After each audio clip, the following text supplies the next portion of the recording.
Hey everyone, welcome back to the channel. Okay, I'm gonna ask you something right now. Have you ever found out something about a K-pop idol that made you suddenly feel like you're practically childhood besties?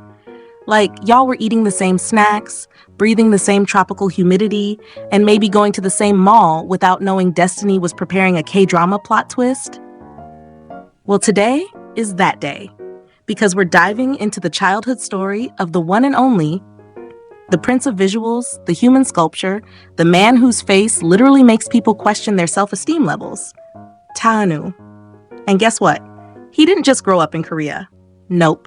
There's a little surprise hidden in his elementary school era. A surprise called the Philippines. Yes, the land of Halo Halo, jeepneys, videoke, and Jollibee. Chanu actually spent part of his childhood in Tagaytay, Philippines. And today, we're gonna chat about that adorable era, but in the style of a cozy storytelling session with snacks. And maybe some minor delulu moments because, hey, it's free entertainment. So grab your milk tea or your Sokolat tabla and let's get into it.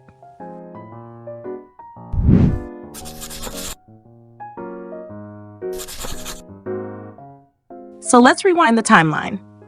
Year, long before debut, long before Astro, long before True Beauty made half the world collectively scream huh and fall in love with his face. Before the Face Genius title exploded into existence, there was just a little kid named Lee Dong-min.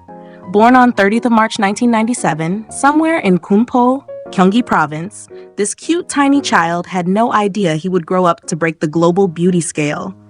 But destiny was like, wait for it. Young Lee Dong-min was that kid who was good in school, had a clean image, and honestly probably looked like he stepped out of a baby shampoo commercial. Like imagine every teacher probably said, why is this student more beautiful than the school's flower? Even birds were jealous. Then one day, boom. His parents were probably like, son, what if we send you to learn English abroad? And baby Chanu was like, okay. But surprise, they didn't send him just anywhere. They sent him to the Philippines. Now imagine little Lee Dong-min arriving in Tagaytay.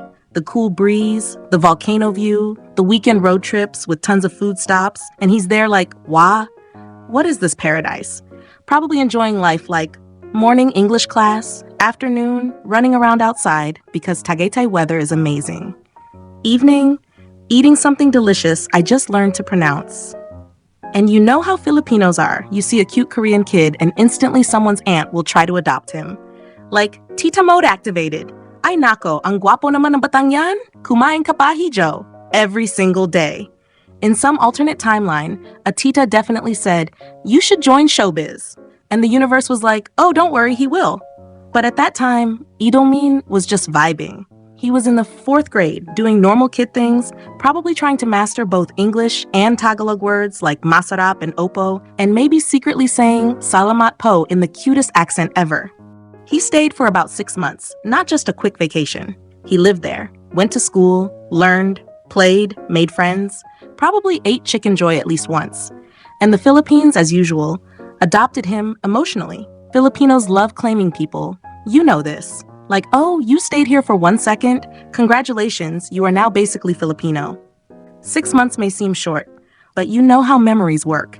Childhood impressions stick forever, and he remembers Tagaytay fondly. When he came back later as an idol, he even mentioned it.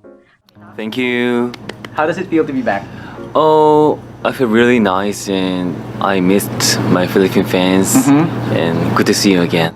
Thank you. Do you feel like it's your second home? Oh, yeah, of course, because I was in here for 6 months when I was 4th grade. Mahal kita. Salamat po. Mahal mo ba ako? Mahal ko kayo. Kumasumita sarangamida. Bongga! The nostalgia in his eyes was real. Like, the Philippines wasn't just a trip, it was part of his story. Time skip, cue K-pop montage. Lee Dong-min grows up, enters Hanlim Multi-Art School, joins Fantagio, practices dancing and singing until his bones cry. Debuts in Astro in 2016 as Chanu. The world collectively goes Taebak. His face takes over the planet. His acting breaks the internet. And then the Philippines finds out he lived here? Everyone. Weebin knew he was special. Philippines gave him tropical powers. He comes back to Manila and Tagaytay for fan meetings and events, and the audience goes feral like Batang Pinoy yan. Meanwhile, Chanu just smiles politely like, yes, yes, I remember this place. Good times. Also, wow, this love is intense, but I like it. He once looked back at his time living here in Tagaytay, mentioning it in interviews, and you can tell it's not just a random trivia line.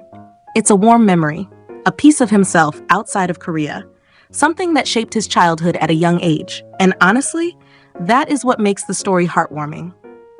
Behind the prince-like visuals and glamorous career is a kid who once learned English in a breezy Philippine city, probably laughing with friends about silly homework and messing up grammar, just like us. And now, because of that small chapter in his life, Filipinos feel this invisible bond with him. He's not just a bias, he's like that childhood neighbor who went on to become royalty. There's a special sense of pride, like we were part of his origin story. Maybe Tagaytay blessed him.